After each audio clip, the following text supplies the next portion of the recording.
So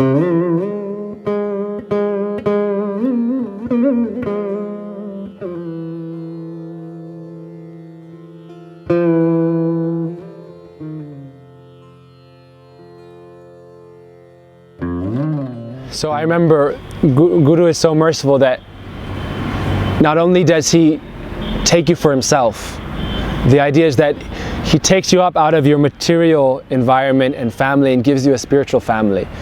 And that family, without, like Gurudev himself would say, Param Gurudev told him in the mat, you have to look after all these devotees and give them love and affection, otherwise they won't be able to stay. And that's why Gurudev was given this name Bhaktabandha by Param Gurudev, because he has so much friendship for the devotees that it was like the love of a million friends or fathers and mothers, so it captured them.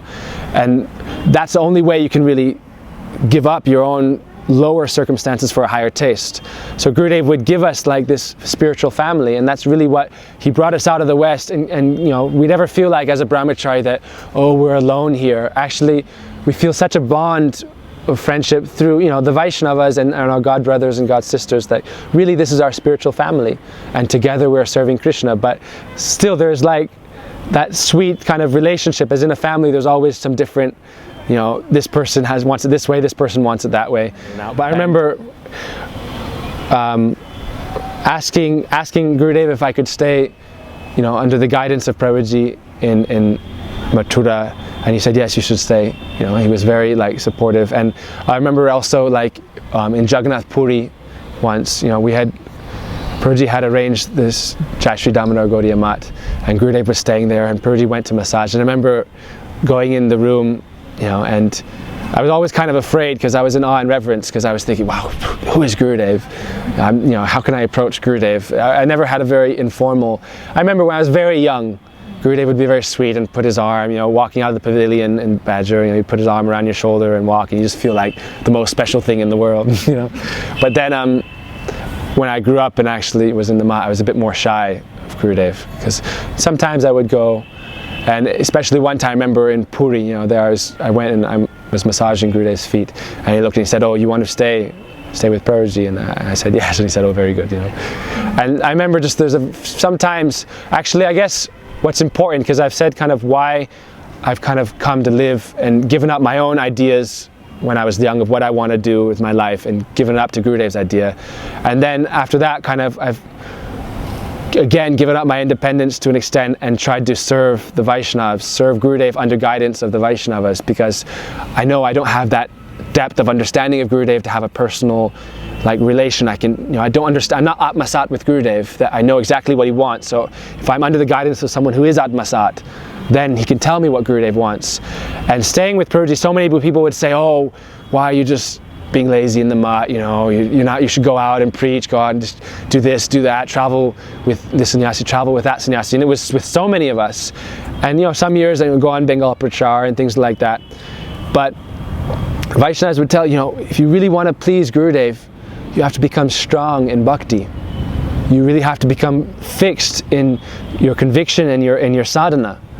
And then you can please Gurudev in the long term. Don't be short term. A lot of people think immediate results. You know, we need to preach around the world, and so let's take up all these young boys and throw them in the front lines. And what happens is most of them, they just get slaughtered by Maya. So, you know, Prabhuji was always very like protective in a sense, and he wants people to mature. And Gurudev would always say to different boys, like, you're staying here under the care of Prabhuji so that he can help you grow in your bhakti and so that you can actually serve my mission. Gurudev was never, you know, into like telling especially Westerners to be bhajananandi, go and do bhajan in a cave. No, he wants you to go out and preach. But like cadets, we realize we have to go through a training period to mature so that we're prepared for that. I remember one thing in Badger, yeah, like he was always joking with me, and I always used to like to get him like little gifts, like pens, you know those pens that you tip upside down and there's something in it, and it kind of like goes up and then you tip it and it would like, and you know, it would say, I got him one like that for his writing. I think it was like Donald Duck or something, you know, and then it said my best friend on it. And then I used to always like to get him like little presents, you know. Oh, I remembered something else. Okay, I'll tell it after. So then I saw that he was like, it was in Badger in the morning, and when he was speaking it was cold and his nose would run, and I would see him, he would always wipe it on his uteria, so I thought, oh, I'll get him some, you know, some hankies, some of those paper ones. So I was in Badger, and then we went down to Fresno that day for something, maybe to buy ingredients for the offering to Giriraj. So then I went into this mall and I got these, you know, paper handkerchiefs, and one of them had bees on them. It was like blue and it had bees on, and the other one was pink with like polka dots on it. So then I gave Gurudev the bee one, and he went, I'm not taking that. He said, I'm scared of bees. What happens if that comes out and flies up my nose? And then, you know, he said, no, I'm not having that. And I said, no, it's for you, Gurudev, because your nose is running in the morning. And he went, no, I'm not having that. I don't like bees. He said, you give that to Brajanath Prabhu. And he was like always, you know, joking like that. But then I remember one other really sweet, oh yeah, then I used to always write him letters. I used to sort of look at him in Harikatha and think things, you know, that I wanted to say to him, but I couldn't really, you know, I didn't want to express it in front of everyone, and then I'm not very good at expressing myself, so I would always write it in a note to him, and then I would always give it to him at the end of class. Then I remember in Vashana one year, when we were staying there, and I wrote him a note. I can't even remember what it was about, but I remember I put a lot of thought into it. And then I went into his room with Anita, and I said, did you read my note yet? And then he said, which one? And he pulled up his pillow, and then he had like some papers underneath, and he took it out and he said, is it this? And he did, and he pulled out my note. And it was really sweet. Born in ISKCON, parents, devotees, they used to own a restaurant, Govindas, and work in that preparing, cooking, serving prasadam to people. So I've been around devotees since birth. And when I was reaching the age of 12, because before that, 9, 10, I was thinking, okay, I need to get initiation. In ISKCON they call it first initiation, second initiation. So I said I need to get first initiation. I knew that it was like a fact. Nobody had to come and tell me it's required, you know.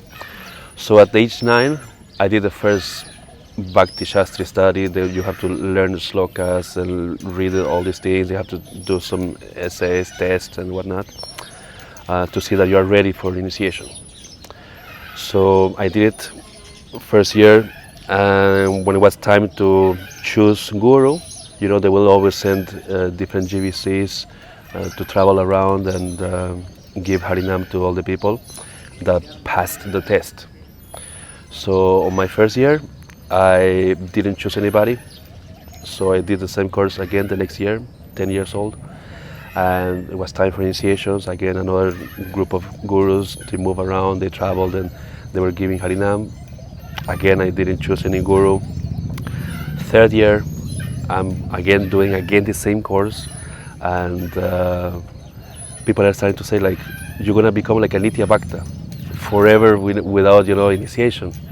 And I'm like, well, I'm okay with that, because already, you know, my actual name is Nityananda from birth, so I don't really need a guru to tell me a spiritual name. I just want them to, you know, like, give me a japamala. Back then I still had, you know, that's thirst and curiosity for chanting of a child, you know, very innocent. So then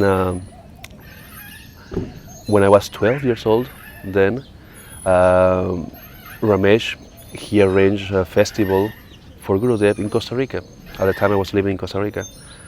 And Gurudev came to his temple, he stayed there with the devotees, and he tells the story really well, how they arrived and everything. I wasn't there. But then one of those days, they brought Gurudev to our house, because Ramesh was bringing Gurudev to different places to show that we have devotees here, devotees there, you know. And they came to our house. We were living in this community of devotees with around 60, 80 devotees in the place, and they all were either grihastas with family or brahmacharis doing book distribution and collection. So the temple was managed by one sannyasi at the time, Bhakti Abhaycharan, and he was a very good manager, you know. So I was always having a small child running to the Gurukul. We had our own Gurukul there. So we're there, in temple hall, and we are told that there is a sannyasi guru traveling coming from India to visit us. So at the time, ISKCON, they were issuing all these different notifications to all the temples not to allow Srila Gurudev into any of the places, and if he were to visit, not allow him to speak. That was like the official statement of the GBCs. And because of, now looking in retrospect, this guru, he had slightly separated from ISKCON. So the property was not an ISKCON name.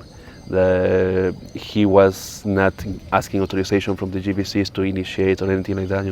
He was very independent in that sense.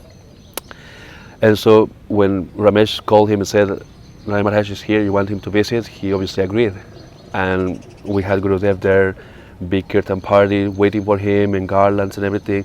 And then they come out of Ramesh's big car, SUV, and get down. And I'm looking at Gurudev, and I'm like, wow, he's quite old, but not too old, It's like very nice age, so that means he has a lot of experience.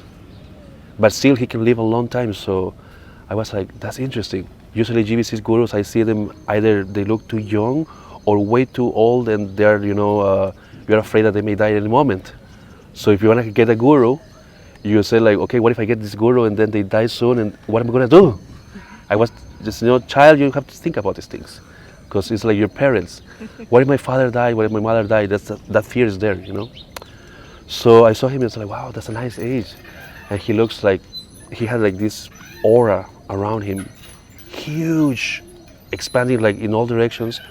And it was very white with golden all around it. I'm like, I've seen that type of aura a few times in my life, and it's always, like just a little bit around the person, where they're like very nice and very peaceful. And you see that they don't have like this malice or anything like that clouding the aura. But his was not like this or like this or like this. It was huge. So I was like, wow, that's amazing. So now I started to count, points of his favor. And then he sat there in the Vyasasan, and we have what's his name, instruments there. But then one of the ladies has this huge Casio keyboard or Jāhāra, I forgot what it was, but big keyboard, and she starts playing, And I'm like, wow, I've never been in a kirtan with a keyboard. We always had just mridanga, kartals, harmonium, and there was a gong, but I never liked gongs, so I used to hide it here and there, so people couldn't find it. And first time listening to kirtan, with this keyboard, and there's two sisters that start singing this beautiful melody, And I'm there like, I never heard this type of melody. I want to ask people, what is the name of this melody, or I want to learn it. So I went and asked somebody who was there, and they spoke Spanish, so they said like, oh yeah, this is the Australian tune. I'm like, oh, Australian tune, okay, sounds nice. Anyhow, then Gurudev finished the kirtan, they did some Pushpanjali, puja and everything like that. Then he gave a small harikatha in English. There were some translations, but sound was not doing anything for me. It was just like going here, coming out this way. I don't remember anything from the harikatha. However, I remember looking into his eyes. He's like looking at everybody. He looked me into my eyes, and I'm like, wow, everything vanished. Everything disappeared. It was just him and I, nothing else. No sound, no space, no time. And then he moved his eyes, we looked at the next person, and I'm like, I never felt seen in my life. People, they pay attention to you because you're a child, and they need to look after you, they need to make sure you are learning, you are studying, you are behaving properly, and all these things. So people look at you, but they are looking at you as a body, as a, you know, matter, something solid that has beginning and end. When Gurudev saw me, all that vanished, and it was just him and I, and not merging, but there was like no boundaries. So at that moment, this is like super crystal clear in my mind. I said to myself, if I'm gonna get initiation, I want a guru like him. Because I knew that he was leaving, you know, so it's not gonna be possible that he is gonna be my guru, but I want someone like him, that caliber. And I'm like, okay, now I'm not gonna settle for anything less. I want only that. Then program finished, they left and everything like that. That was 1997. Yeah. Another thing is like Gurudev's Vancha Kalpaturu, so like whatever wish you have, like spiritually, like he'll grant it. So I was thinking when they were going to call us in for initiation, I was like, oh, I want to sit like right up front near Gurudev's feet. But like they were like calling names on the list, and like we were one of the last ones. And so my sister and I went in, but like magically, like up by Gurudev's feet were like 2 spots available.